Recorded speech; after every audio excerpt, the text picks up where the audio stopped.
उम्मीद करते हैं आप अच्छे होंगे, मस्त होंगे, स्वस्थ होंगे। आज हम लेके आए एकदम डिटेल सीरीज है ये, जीव जनन कैसे करते हैं। ये चैप्टर इंपॉर्टेंट है क्लास 10th के एग्जाम के लिए। यहाँ से आपको 4 नंबर मिल सकता है। तो लॉन्ग में तो जैसे कि मनुष्य में रिप्रोडक्शन वो तो आना ही है, मनुष्य में जनन वो तो आता ही आता है, हर साल आता है लगभग।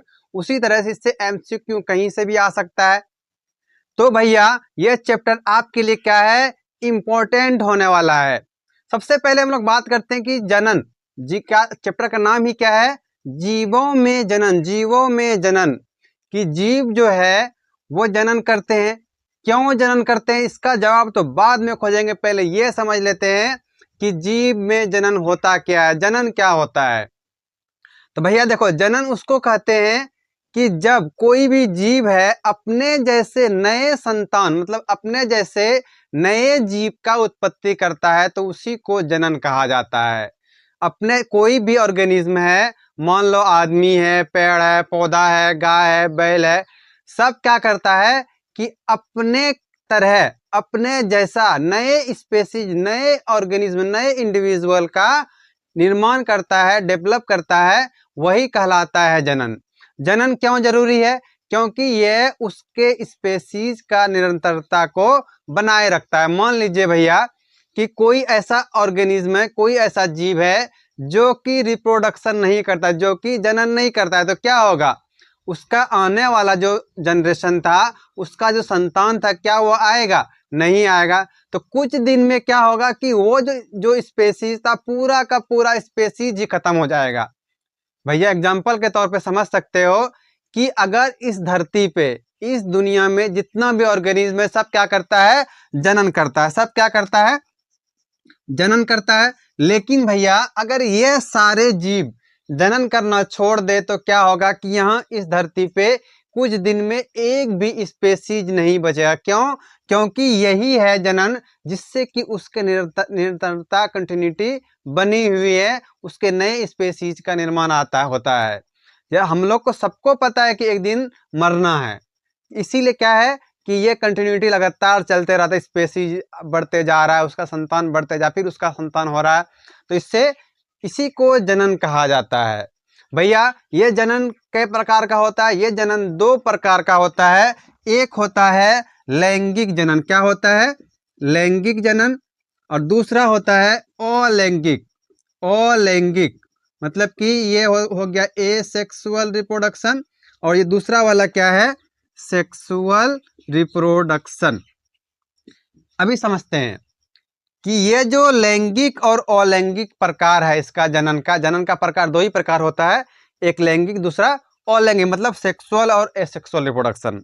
भैया सबसे पहले हम लोग इसकी बात कर लेते हैं, इसका हम लोग बाद में बात करेंगे, लैंगिक जनन की। लैंगिक जनन में क्या होता है कि सिर्फ और सिर्फ एक ही पेरेंट चाहिए। कितना चाहिए, सिर्फ और सिर्फ एक ही पेरेंट। जैसे कि अमीबा है, अमीबा,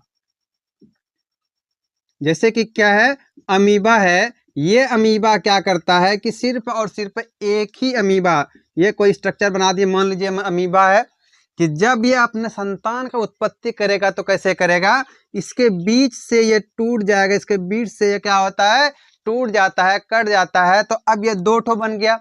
तो यही है अलैंगिक जनन की सिर्फ और सिर्फ कितना पेरेंट, एक ही पेरेंट का इसमें जरूरत होता है। लैंगिक जनन, अलैंगिक जनन में क्या होगा, सिर्फ और सिर्फ एक पेरेंट चाहिए, एक ही पेरेंट। ऐसा नहीं है कि मेल भी चाहिए, फीमेल भी चाहिए, सिर्फ और सिर्फ एक पेरेंट मिलता है और अपना जीव बना लो। जैसे मान लो हाइड्रा है, हाइड्रा, हाइड्रा जैसे कि ये वाला हाइड्रा प्लांट है एक, ऐसे हाइड्रा है, इसका जो ये बाहर में निकला हुआ है ना, ये अपने आप टूट के फिर नया हाइड्रा बना लेगा। तो यही तो है अलैंगिक जनन। अलैंगिक जनन में क्या होगा, सिर्फ और सिर्फ एक ही पेरेंट रहेगा, और इसमें गेमीट का भी फॉर्मेशन नहीं होता है। अभी हम लोग जब लैंगिक जनन पढ़ेंगे तो उसमें पढ़ेंगे हम लोग कि गेमीट का फॉर्मेशन कैसे होता है। इसमें क्या होगा कि गेमीट का फॉर्मेशन भी नहीं होगा, उसके साथ साथ कि ये जो पेरेंट था, जिस तरह से ये पेरेंट है, मतलब जिस तरह से पेरेंट है उसी तरह से इसका ऑफस्प्रिंग भी होगा, same to same, same to copy. जैसे कि अभी देखो ये मार्कर है, ये एक दूसरे कलर का, ये दूसरे कलर का है, तो ये तो डिफरेंस हो गया। अगर भैया ये लाल वाला मार्कर है, एक और लाल मार्कर आता तो उन दोनों में कुछ डिफरेंस नहीं रहता, तो हम लोग उसको क्या कहेंगे, क्लोन कहेंगे। ये आइडेंटिकल कहा जाता है। तो एसेक्सुअल रिप्रोडक्शन में क्या होता है कि प्रोजेनी जो होता है वो कैसा होगा, क्लोन। ये फिर आइडेंटिकल मतलब क्या कि जिस तरह से उसका पेरेंट था, जिस तरह से उसका पेरेंट था एकदम उसी तरह हू बहू क्या रहता है, उसका प्रोजेनी भी रहेगा, उसका ऑफस्प्रिंग भी, उसका संतान भी रहेगा। और अलैंगिक जनन में क्या प्रोसेस क्या होगा, फास्ट होता है। भैया इसका टाइप भी है, जैसे क्या टाइप में एसेक्सुअल रिप्रोडक्शन का टाइप क्या क्या है कि बाइनरी फिजन हो गया, बडिंग हो गया, फ्रेगमेंटेशन हो गया और वेजिटेटिव प्रोपागेशन। सबसे पहला क्या आता है, binary fission. Binary fission, binary fission, fission means होता है टूटना। फिजन का मतलब ही होता है टूटना। तो इसमें क्या टूटता है, बाय मीन्स दो। जैसे कोई एक ऑर्गेनिज्म है, मान लो अमीबा का एग्जांपल लेते हैं, ये अमीबा रहा, ये अमीबा रहा, क्या बोला, बाइनरी फिजन। बाय मीन्स दो, ये दो टुकड़ों में टूट जाए, फिजन मीन्स टूटना। ये दो टुकड़ों में टूट जाता, मतलब जो जीव दो टुकड़ों में टूट जाता है, दो टुकड़ों में टूट के अलग ऑर्गेनिज्म बना लेगा, वही कहलाता है बाइनरी फिजन। इसका एग्जांपल क्या है, अमीबा। एग्जांपल क्या है, अमीबा। दूसरा टाइप क्या है, बडिंग। दूसरा है हमारा बडिंग। बडिंग किस में होता है, बडिंग होता है भैया हाइड्रा में। ये हाइड्रा क्या है अभी देख लेते हैं हम लोग डायग्राम से। ये मान लो एक क्या है हाइड्रा, ये है हाइड्रा। हाइड्रा में क्या निकला हुआ है, बल्ब निकला हुआ है, ये इसको आई कहा जाता है। ये फिर इसको क्या कहते हैं, बर्ड कहते हैं। ये बर्ड है। ये बर्ड जब बाद में क्या होगा, जब थोड़ा सा बड़ा होगा तो ये टूट के इससे अलग हो जाता है। जब ये अलग होता है तो ये क्या बना लेगा, एक नया हाइड्रा बना लेगा, न्यू हाइड्रा बना लेता है। तो ये इसका नया क्या है, स्पेसीज है, ये इसका नया संतान है। तो यही क्या हुआ कि अलैंगिक जनन में जो बडिंग होता है वो हाइड्रा में पाया जाता है। इसका एग्जाम्पल क्या हो जाएगा, बडिंग का हाइड्रा। उसके बाद आता है फ्रेगमेंटेशन। फ्रेगमेंटेशन का एग्जांपल है स्पाइरोगेरा। और एक आता है लास्ट में वेजिटेटिव प्रोपागेशन। वेजिटेटिव प्रोपागेशन किसको कहते हैं कि जब कोई प्लांट अपने रूट से मतलब जड़ से, पत्ती से या तना से, कहीं से भी उसमें क्या होगा कि नया प्लांट बनने लगेगा, तो उसी को कहा जाता है वेजिटेटिव प्रोपागेशन। वेजिटेटिव प्रोपागेशन का पार्ट कौन कौन सा है, रूट है, लीफ है और तना है, यही तीन चीज है। इसके अलावा हम लोग वेजिटेटिव प्रोपागेशन को इसी चैप्टर में, अभी इसी वीडियो में हम लोग आगे पढ़ेंगे एकदम डिटेल में कि उसमें एक आर्टिफिशियल भी होता है, नेचुरल भी होता है। तो ये था हमारा अभी तक का कहानी अलैंगिक जनन में। अब चलते हैं हम लोग लैंगिक जनन की तरफ। लैंगिक जनन में दो पेरेंट का इन्वॉल्वमेंट होगा। कितना पेरेंट का, दो पेरेंट का इन्वॉल्वमेंट होता है। एक क्या चाहिए, मेल, और दूसरा फीमेल होना चाहिए। मेल क्या करेगा, मेल स्पर्म बनाता है और फीमेल बनाता है गेमीट। जैसे कि एक क्या लिए, मेल लिए और दूसरा ले लेते हैं हम लोग फीमेल। जब देखो मेल और फीमेल, मेल और गेमीट और फीमेल गेमीट फ्यूज करके फर्टिलाइजेशन करके जायगोट बनाता है, तो वही कहलाता है एसेक्सुअल रिप्रोडक्शन या फिर लैंगिक जनन। जैसे कि एक मेल बोले हैं, दूसरा क्या है, फीमेल है। ये गेमीट का फॉर्मेशन करेगा। ये क्या करेगा, गेमीट का फॉर्मेशन करता है। मेल स्पर्म को बनाता है और फीमेल जो है ये ओबम, ये इग भी कहते हैं, हिंदी में इसको अंडाणु कहा जाता है और इसको स्पर्म को शुक्राणु कहते हैं। तो मेल क्या बनाता है, स्पर्म बनाता है और फीमेल ओबम बनाता है।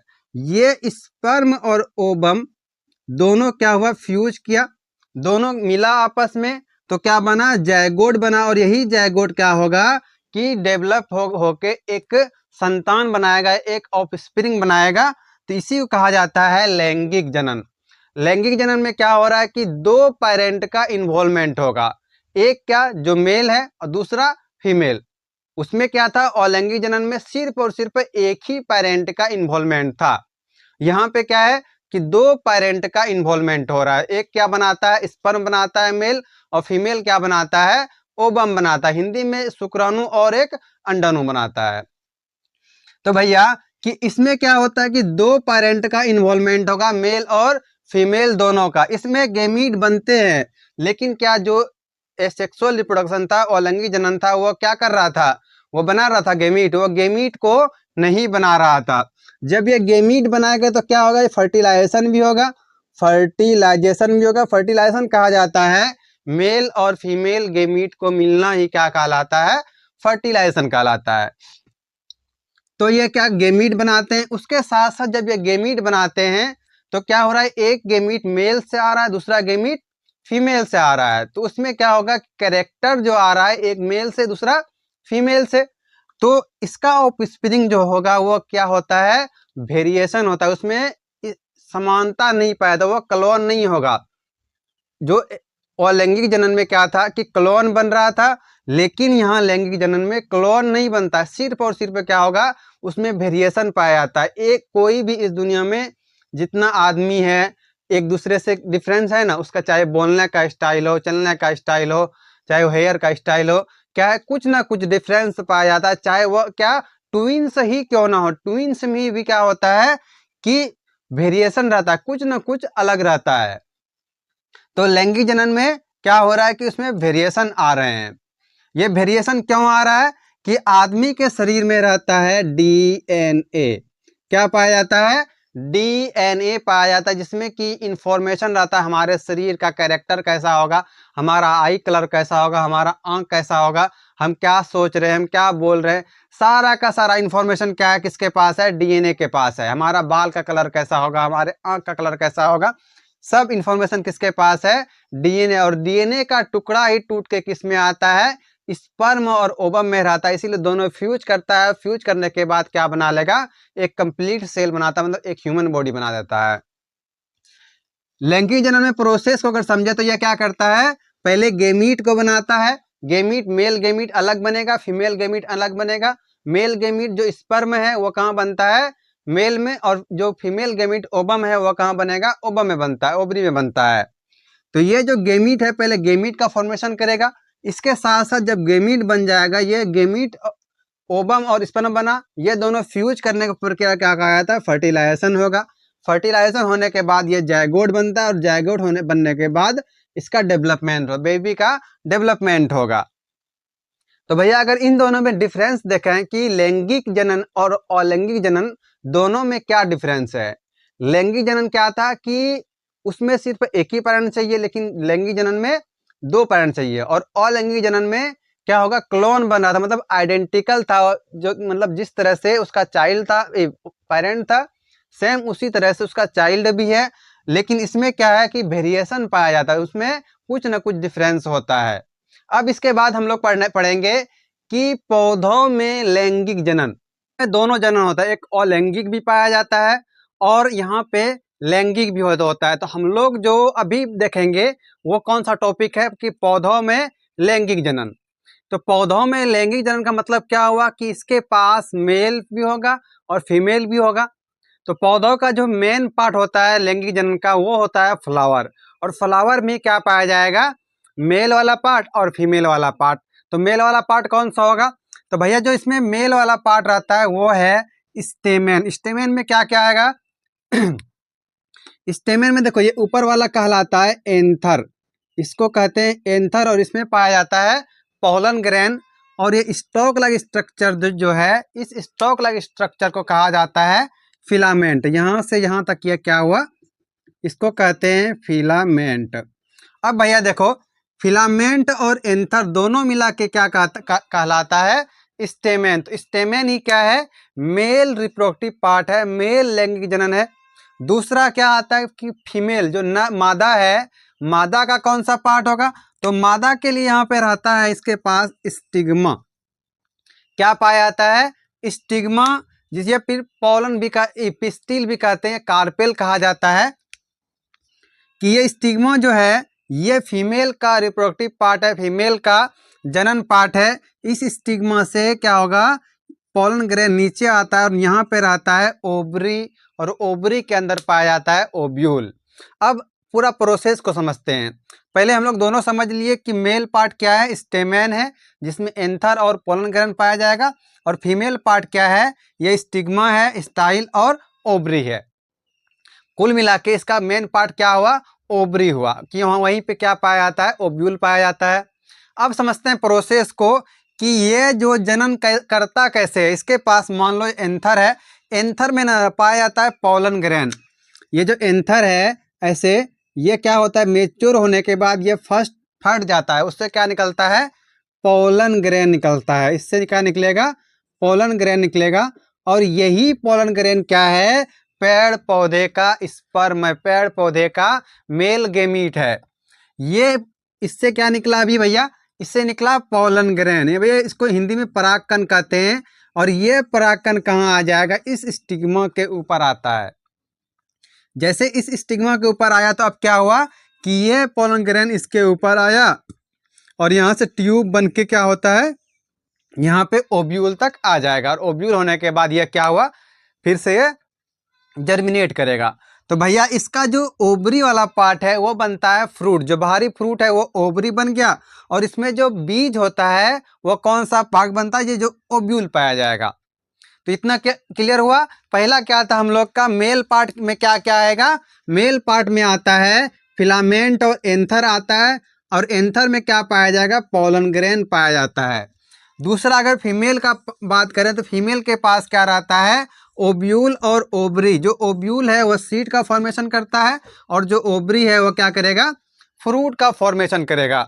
लेकिन भैया अब एक सवाल आता है कि ये एंथर और ये जो स्टिग्मा है, एंथर तो मेल वाला पार्ट हो गया, स्टिग्मा क्या है, फीमेल वाला पार्ट है। अगर एक ही फूल में है तो ये समझ में आता है चलो एक ही फूल में है, यहाँ से झड़ के इसके ऊपर आ गया। अगर डिफरेंट प्लांट हो तब मतलब क्या कि एक मेल प्लांट अलग हो, फीमेल प्लांट अलग हो, ये मेल फ्लावर अलग हो, ये फीमेल फ्लावर अलग हो, तब क्या होगा, तब होता है पॉलिनेशन। पॉलिनेशन कैसे होगा कि वहाँ से ट्रांसफ़र होके इसके पास आता है, इस स्टिग्मा फीमेल के पास आएगा, तब वो जाके क्या कहलाएगा, पॉलिनेशन कहलाएगा। पॉलिनेशन देखो दो प्रकार का होता है, एक होता है सेल्फ पॉलिनेशन, इसको क्या कहते हैं, सेल्फ पॉलिनेशन। उसमें होता है, उस फूल में होगा जिस फूल के अंदर मेल और फीमेल दोनों पाया जाता है, उसमें सेल्फ पॉलिनेशन होता है, मतलब अपने आप पॉलिनेशन हो जाएगा। लेकिन क्रॉस पॉलिनेशन किस में होगा, ये क्रॉस पॉलिनेशन जो होता है कि डिफरेंट फ्लावर हो, डिफरेंट प्लांट हो, मतलब अलग फ्लावर हो, अलग प्लांट हो, तो उस कंडीशन में क्या होगा कि जो मेल वाला पोलन ग्रेन है वो उड़ के कहाँ जाएगा, फीमेल के पोलन ग्रेन के पास जाता है। अब चलते हैं, उसके बाद आता है कि वेजिटेटिव प्रोपागेशन। वेजिटेटिव प्रोपागेशन, ये इंग्लिश में इसको कहा जाता है कायिक प्रवर्धन। इसमें होता क्या है वेजिटेटिव प्रोपागेशन में, वेजिटेटिव प्रोपागेशन में भैया जहाँ रूट से हो, तना से हो और पत्ती से हो, रूट से, तना से और पत्ती से, इन तीनों से अगर पौधे बनता है, इन तीनों से अगर नए पौधे का निर्माण होता है तो उसको कहा जाता है वेजिटेटिव प्रोपागेशन। इतना क्लियर हुआ। इसमें देखो दो तरह का पाया जाता है, एक होता है नेचुरल वेजिटेटिव प्रोपागेशन, दूसरा होता है आर्टिफिशियल वेजिटेटिव प्रोपागेशन। तो इसमें देखो जो नेचुरल वाला है वो क्या होगा, स्टेम से, दूसरा क्या रूट से, ये फिर तीसरा क्या हो सकता है कि लीफ से, लीफ्स जैसे ब्रायोफाइलम। मतलब क्या हुआ कि स्टेम से इसमें प्लांट आ जाएगा, या रूट से इसमें प्लांट आ जाएगा, या फिर लीफ पे प्लांट आ जाएगा। लीफ में किस में आता है, ब्रायोफाइलम में आ जाएगा। रूट में जैसे पोटैटो हो गया, स्टेम में जैसे रोज का फूल हो गया। ये सब क्या हुआ कि नेचुरल वेजिटेटिव प्रोपागेशन है। ये नेचुरल मतलब स्टेम के थ्रू हो जा रहा है, रूट के थ्रू हो जा रहा है और लीफ के थ्रू हो जा रहा है। लेकिन अगर वही बात करें कि जो आर्टिफिशियल वेजिटेटिव प्रोपागेशन है, आर्टिफिशियल में क्या मतलब कि जो आदमी काम करता है उसमें कुछ न कुछ आदमी का इन्वॉल्वमेंट हो, तो आर्टिफिशियल में हम लोग क्या करते हैं, जैसे मैंगो लिए, ठीक, मैंगो पे क्या कर दिए कि मैंगो का पौधा था, उस पे एक और पौधे को ग्राफ्टिंग कर दिए, तो वह क्या कहलाएगा, आर्टिफिशियल कहलाएगा। ये फिर कुछ भी क्या करते हैं, जैसे जास्मीन का प्लांट है उसको हम लोग क्या करेंगे, कट करके रोप देंगे, तो वो भी क्या हुआ, कटिंग वाला हुआ। एक होता है लेयरिंग की, हम लोग जैसे कोई प्लांट है उसको मिट्टी में नीचे करके अच्छे से ढक देते हैं, तो एक लेयरिंग हो गया। तो आर्टिफिशियल में क्या होता है कि लेयरिंग करते हैं, कटिंग करते हैं, ये फिर क्या होगा कि अलग अलग तरीके से हम लोग उसमें कुछ ना। वेजिटेटिव प्रोपागेशन के बाद आता है पुनर्जनन, ये फिर उसको इंग्लिश में कहते हैं रीजनरेशन। भैया ये वर्ड देखो नाम से ही खत्म हो रहा है। रीजनरेशन मतलब क्या कि जो कोई भी एनिमल है, ऐसा एनिमल जिसका क्या बॉडी को अगर कट करेंगे ना फिर से वो नया जीव बना लेगा। जैसे क्या स्टारफिश हो गया, प्लेनारिया हो गया। तो पुनर्जनन ये फिर रीजनरेशन उसी को कहा जाता है कि किसी का बॉडी में उसके बॉडी को काट दिए, वह क्या बॉडी क्या करेगा, फिर से नया पार्ट बना लेगा। मतलब जैसे कि प्लेनारिया हुआ, उसको जितना टुकड़ा करोगे ना उतना नया प्लेनारिया बन जाएगा।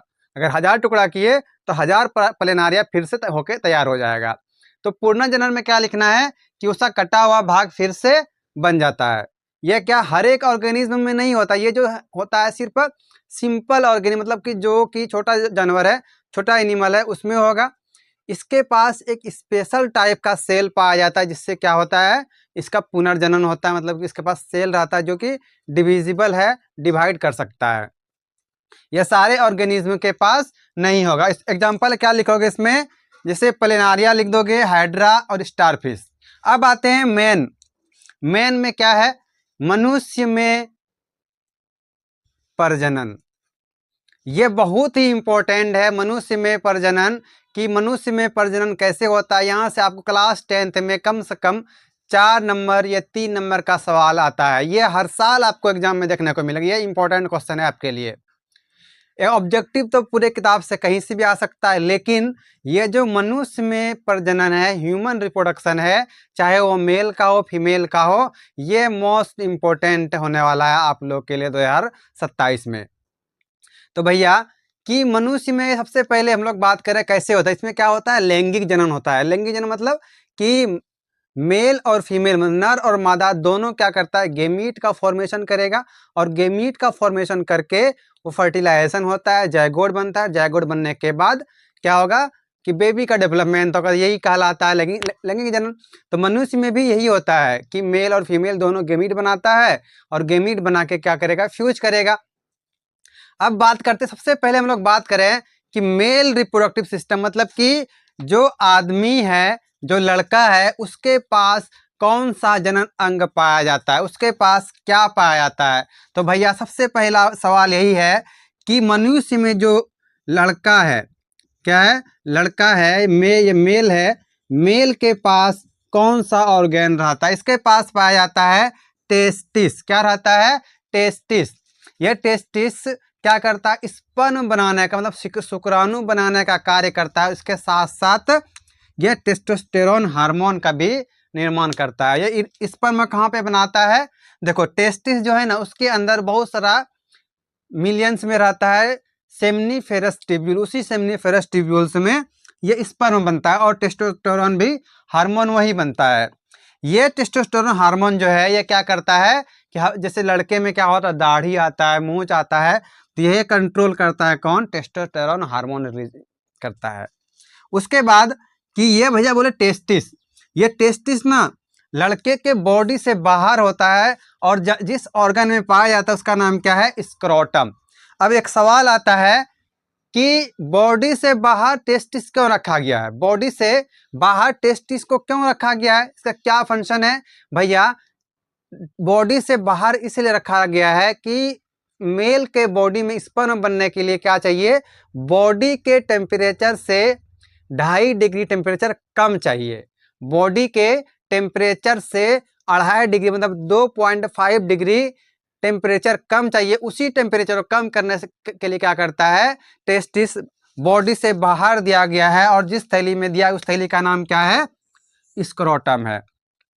अब भैया देखो स्पर्म तो बन गया, तो स्पर्म को ट्रांसफर भी करना है ना, कहाँ ट्रांसफर करना है, ये पहले जाएगा भास डिफरेंस में। ये भास डिफरेंस क्या होता है कि ये मान लो टेस्टिस है, टेस्टिस का ये वाला जो पोर्शन है ना, यही क्या कहलाता है, भास डिफरेंस। इसमें ये टेम्पोररी स्टोरेज है, यहाँ से स्पर्म क्या होगा, इस भास्ट डिफरेंस में आएगा, यहाँ यहाँ क्या करेगा, इसको ट्रेंड करेगा। मतलब क्या, यहाँ पे इसको मेच्योर होगा, बड़ा होगा, उसके बाद ये आगे जाएगा और आगे इसको क्या मिलता है, बहुत सारा ग्लैंड मिलता है। उस ग्लैंड से फ्लूइड लाइक स्ट्रक्चर कुछ मिलता है, जैसे फ्लूइड आता है उसी तरह चिपचिपा पदार्थ उस ग्लैंड से मिलेगा। तब यह उस ग्लैंड से चिपचिपा पदार्थ मिला, वो मतलब कि फ्लूइड मिला और ये स्पर्म मिला, दोनों मिलकर कहा जाता है सीमन। तो यह सीमन क्या होगा, ट्रांसपोर्ट हो जाएगा, कहाँ चला जाएगा, पेनिस के पास, और पेनिस के थ्रू फीमेल के वेजाइना में इंटर किया जाता है। अब बात करते हैं फीमेल का रिप्रोडक्टिव सिस्टम, मतलब मादा जनन तंत्र। इसका मेन भाग क्या है, ओवरी है। इसका मेन भाग जो है वो ओवरी है। ओवरी ही क्या करता है, ओवम का निर्माण करता है। ओवम क्या है, ओवम अंडाणु है, या फिर इक्स कहा जाता है, कि जब मेल का जो स्पर्म आएगा तो किससे फ्यूज करेगा, यही ओवम से फ्यूज करता है। किससे फ्यूज करेगा, ओवम से, मतलब जिसको अंडा हम लोग कहते हैं, अंडाणु कहते हैं, ये इक्स कहते हैं। इसी अंडे से क्या होता है, वो फ्यूज करता है और बेबी का डेवलपमेंट होता है। तो ये जो ओवम है ये रिलीज होके कहाँ आएगा, फिलिपियन ट्यूब में आता है। ये फिलिपियन ट्यूब कहाँ पे पाया जाता है, जैसे एक स्ट्रक्चर बनाते हैं, ये कुछ इस तरह से फिलिपियन ट्यूब पाया जाता है। दोनों तरफ क्या रहता है, ओवरी पाया जाता है, ओवरी रहता है, इधर भी ओवरी रहेगा, और हर मंथ में एक ओवरी से एक अंडे का निर्माण होता है। मान लो यहाँ से ओवम रिलीज होके इस जगह है, इसको क्या कहते हैं, फिलिपियन ट्यूब कहा जाता है। क्या कहते हैं, फिलिपियन ट्यूब। और यही फिलिपियन ट्यूब है जहाँ पे स्पर्म भी यहाँ तक आएगा, और यहाँ आके क्या होगा, दोनों फ्यूज करेगा, और फ्यूज करने के बाद ये जैगोड बन गया। जैगोड बनने कहाँ चला जाता है, यूटेरस। यूटेरस मतलब ये वाला पोर्शन क्या कहलाता है, यूटेरस कहलाएगा। ये कहाँ गया, यूटेरस के पास गया। यूटेरस में क्या होगा, वहाँ बेबी का डेवलपमेंट होगा, एम्बिलिकल कॉर्ड से जुड़ेगा। एम्बिलिकल कॉर्ड क्या है कि वो जो बेबी बना है उसमें उसको भोजन प्रदान करेगा। फिर जब 9 मंथ उसको पूर जाएगा तब क्या होगा, वो वेजाइना के थ्रू, जिसको हम लोग बर्थ कैनाल कहते हैं, उससे वो पार्चुरेशन होगा, उससे बाहर निकल जाएगा। और ये जो मादा जनन तंत्र है ये एस्ट्रोजन का निर्माण करता है, एस्ट्रोजन का हार्मोन को बनाता है। जैसे कि मेल में क्या था, ये टेस्टोस्टेरोन हार्मोन को बना रहा था, टेस्टोस्टेरोन हार्मोन को रिलीज कर रहा था, जो कि उसको सेकेंडरी सेक्सुअल रिप्रोडक्शन को कंट्रोल करता है। उसी तरह से मादा में एस्ट्रोजन नामक एक हार्मोन बनता है, जो कि फीमेल सेकेंडरी सेक्सुअल रिप्रोडक्शन को कंट्रोल करता है। वो